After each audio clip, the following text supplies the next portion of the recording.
В Кызылорде подвели итоги областного фестиваля «Студенческая весна-2023», который длился 3 дня и выявил самых эрудированных и талантливых студентов.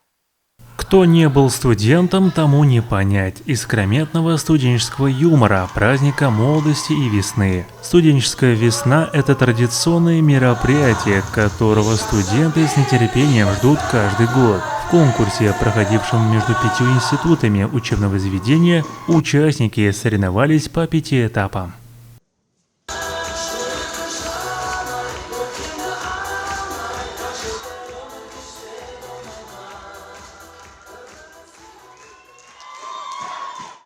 Выявить сильнейшую команду для членов жюри составило большого труда. По их мнению, каждый из участников продемонстрировал высокий талант на творческом фестивале, высший пилотаж. Одним словом, так можно описать данное мероприятие, утверждают организаторы.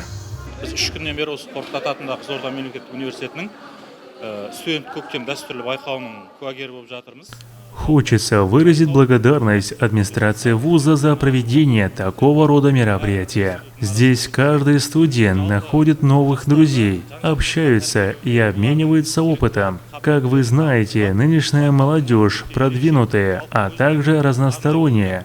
Именно эти качества можно было увидеть в сегодняшнем фестивале. Әділ қазы ретінде әрбір команданың өзіне тиесілі ерекшеліктерін, өзіне сай бағаларын қойдық. Мен ерекше қуанғаным. Конкурс проходит на высоком уровне. 3 дня мы становимся свидетелями грандиозного события.